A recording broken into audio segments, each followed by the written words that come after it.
Thank you, John. Good morning to everyone that is joining us here today.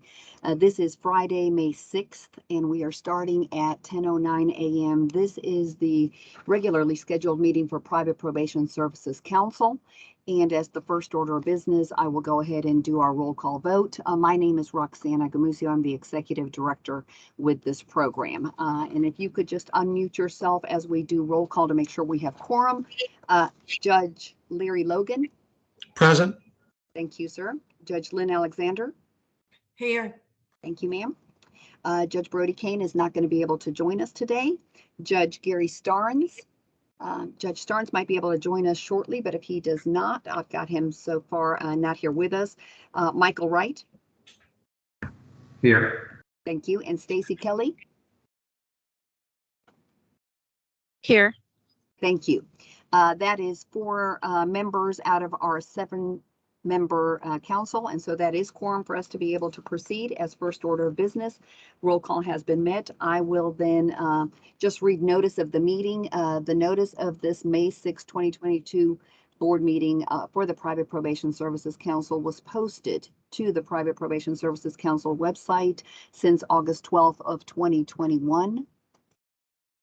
Additionally, this month's agenda has been posted to the website since April 29th. Good morning, Judge Starnes. All right, I'm here. Thank you, Judge Starnes. I've got you. I just read, did the roll call vote, so I've got you with us. And we just read notice of the meeting. So I'm going to turn it over to our attorney. And I think we do still have Judge Starnes with us. So I'm going to turn it over to John Murphy to read the statement of necessity on the record. Thank you, John. Yes, ma'am. Good morning. This is the regularly scheduled meeting of the Tennessee Private Probation Services Council. Because there is not a physical quorum present, a statement of necessity will be read into the record and filed with the Secretary of State's office. Pursuant to TCA 8-44-108, if a physical quorum is not present at the location of the meeting of a governing body, in order for a quorum of members to participate by electronic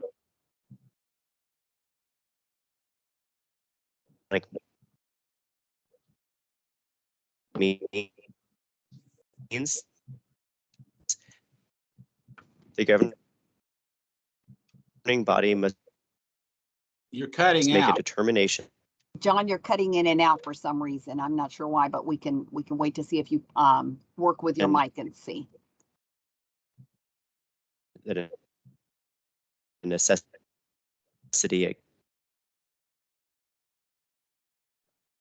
John, your mic is exists. cutting in and out for some reason.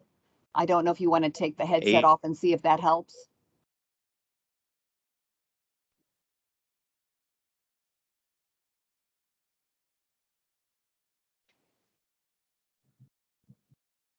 John, I'm not sure if you heard me, but you were cutting in and out. Can you test your mic again? We might need you to read the statement of necessity on the record again.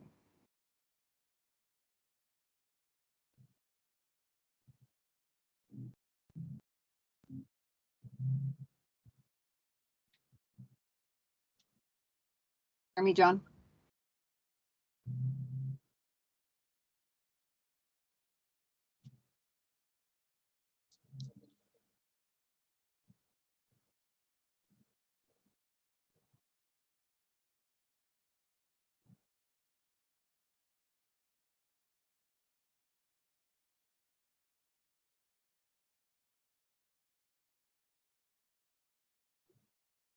John, I'm not sure if you can hear me, but we can't hear you at this time in the state. You can? Can you hear me? It seems like you're cutting in and out. You're choppy. We can hear about every other 2-3 words.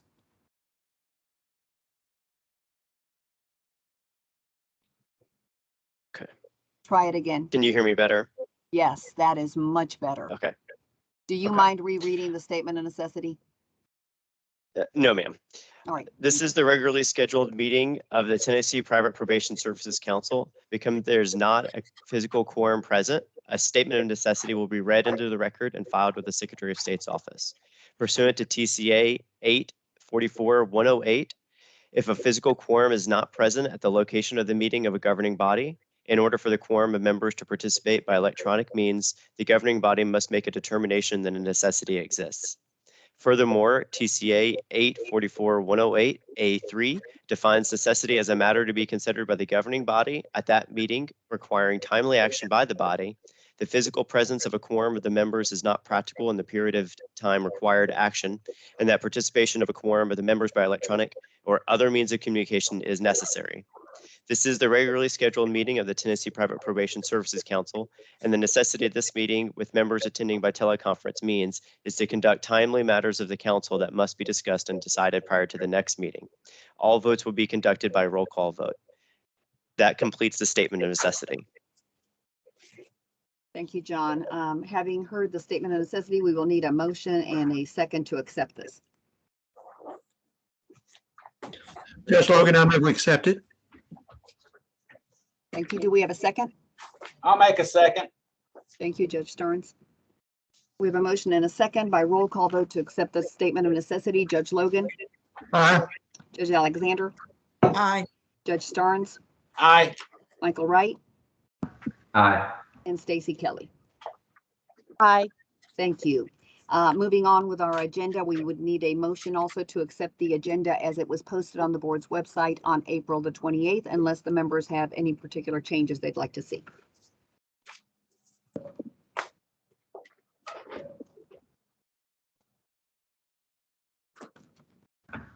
Michael Wright, I'll make a motion. Thank you, Mr. Wright. Do we have a second to accept the agenda? I'll second it. Thank you. That's Judge Stearns, I believe. By roll call vote to accept the agenda, Judge Logan,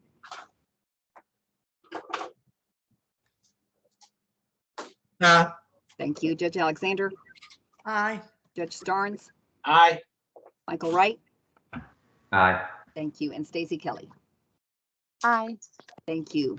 Our council members were all sent the documents prior to the meeting, which included the February meeting minutes, the agenda, and then, of course, the redacted legal report. If everyone has had a chance to review the February minutes and has no changes, I would need a motion and a second to accept the minutes as they were for February. If there are any changes or corrections to it, please let me know at this time. I move to accept. Thank you, Judge Alexander. We have a motion. Do we have a second? I'll second it.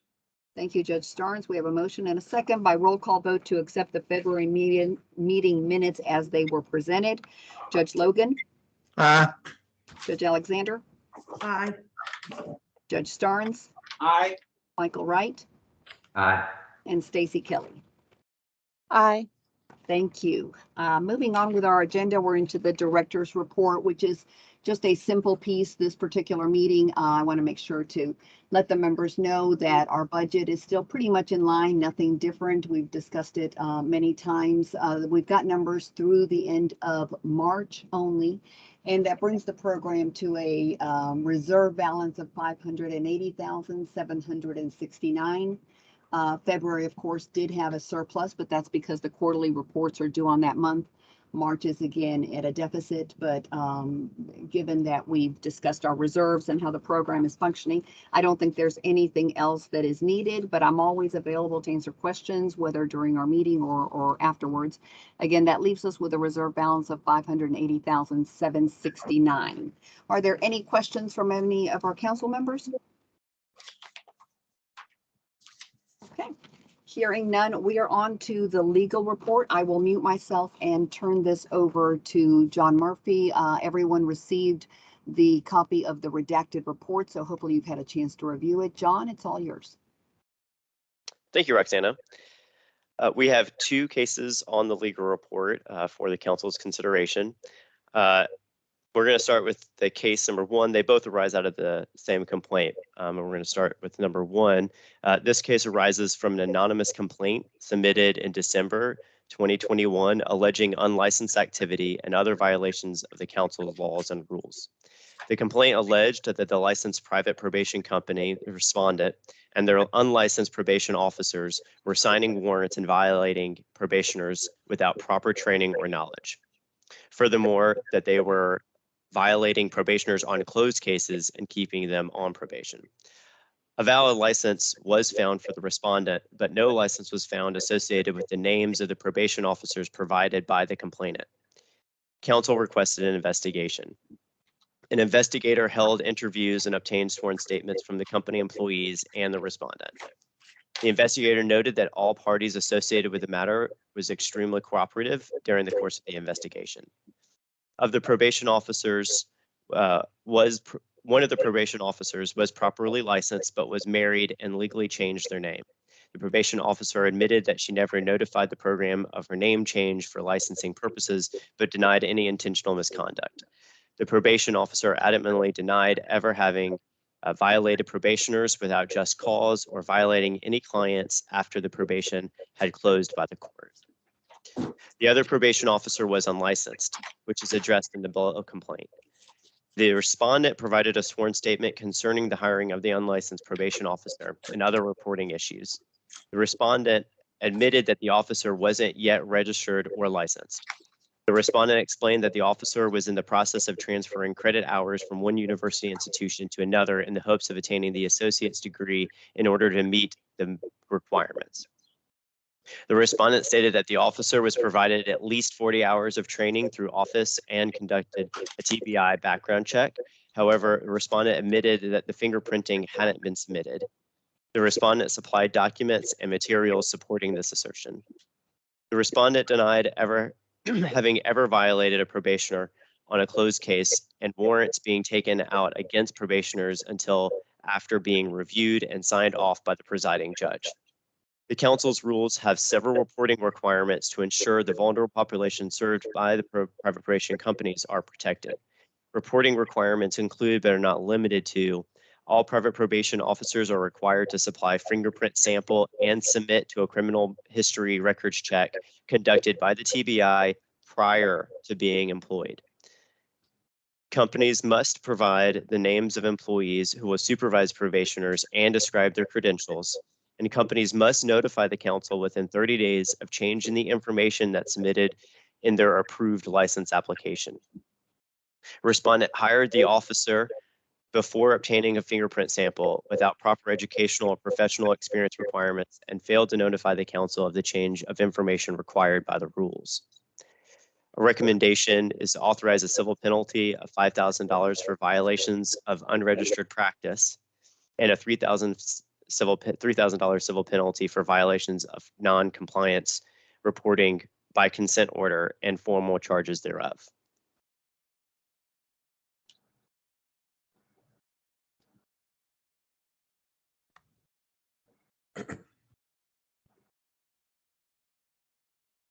I move to accept the recommendation. I will make a second on the motion. John, I think you've got a motion by Judge Alexander and a second by Judge Gary Starnes to go with your recommendation. Thank you. Thank you. Okay, we'll go to the second case and then we'll do a roll call vote after. This case arises out of the same initial complaint referenced in the above case. An investigator interviewed and obtained a sworn statement from the respondent. The respondent stated that they were hired by the company to be a probation officer. The respondent acknowledged that they attended a 4-year university but did not complete the degree. It was the respondent's understanding that they would transfer their college credits to a local college to attain their associate's degree, and that the company would help with the transfer and register them as a probation officer. No fingerprinting was performed, but a TBI background check was ordered and returned with no results. The respondent's professional background contained neither criminal justice nor social services positions. The respondent stated that they had undergone extensive training provided by the company and job shadowed the licensed probation officers for approximately 3 months before taking a job responsibilities on their own. The respondent denied allegations that the respondent or the company were violating probationers on closed cases and keeping them on probation. In response to this allegation, the respondent states that the judge has sole discretion. A case cannot be held open unless the judge approves an extension and that violations were not done on a closed case. Additionally, to the best of the respondent's knowledge, They have only presented one violation before the judge. According to the sworn statement from the company, the respondent is no longer employed by the company as of January 28, 2022. Pursuant to the council's rules, an employee who is responsible for providing probation supervision must have at least 4 years of experience in the criminal justice or social service field, or have a bachelor's or associate's degree from an accredited college or university. Furthermore, the rules require that the entity provide the names of employees that will supervise probationers, describe their credentials and their position within the entity. According to the materials and statements from the investigation, the respondent was not licensed or registered with the council and did not meet the minimum requirements to obtain a license. A recommendation is to issue a letter of warning.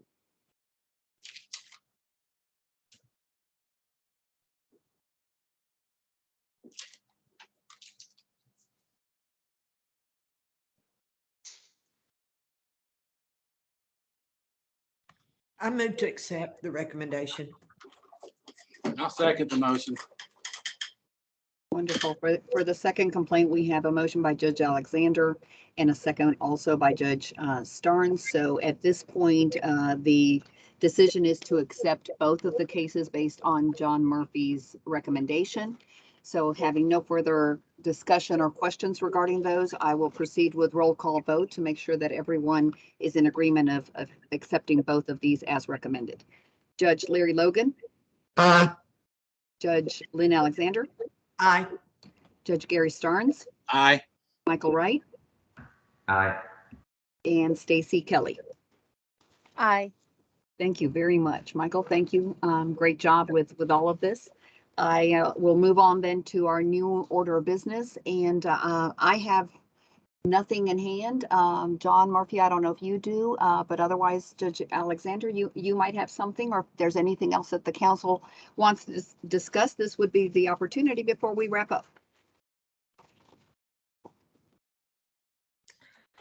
This is Judge Alexander. I am retiring, so I will not be a member of the board anymore, but I have thoroughly enjoyed it, as well as my time as a general sessions judge, and you may see me around. I hope so.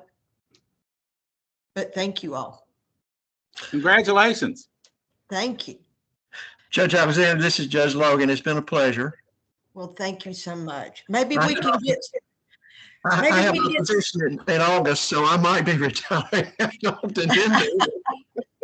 well, I think we need to get Judge Starnes working on a special status for retired general sessions judges. That's true. I think so. I'll work with you, Judge Starnes. Actually, you can, and there's a statute now that was amended to allow you to get reimbursed for your time and your meals. Just so you'll know. Perfect. Well, when I was an administrative law judge, I traveled the state hearing cases. So y'all need anything, give me a call. And hopefully, Judge Logan, you will just need me in that capacity. I hope so, but we'll see. Best of luck. Best of Thank luck. you. You're fine. You'll do fine. But And thank you. Judge Alexander, this is Roxana, on behalf of all of us on my team, and from me, I want to thank you for your service. You have been just a joy to work with, to lean on, your expertise, having had private probation companies and then not having them, and it has just been a wealth of knowledge. Your assistance with the ethics training was just priceless. So we are going to miss you immensely. Want to wish you all the best in your retirement. I take it we won't have you on the August 5th meeting. Does that sound right? Will you be done by then? Technically, my term would expire August 31st. Okay. So I'm willing to be here on the August 5th meeting. Okay, well, we will connect for sure. I know Judge Logan is helping get the letters that we need for the reappointment of our judges that come through him. So I'll definitely connect with you. Wish you all the best. Reach me if you ever need anything. Members, John, anybody else have anything to say before we go ahead and take a motion to adjourn? Just congratulations, Judge Alexander. It's been a real privilege to know you and have you serve on the council. So thank you so much for all of your service. Thank you.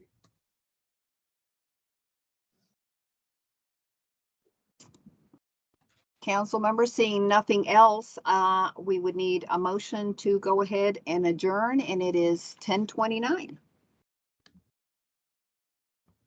This is Judge Logan. I move we adjourn. I'll second the motion.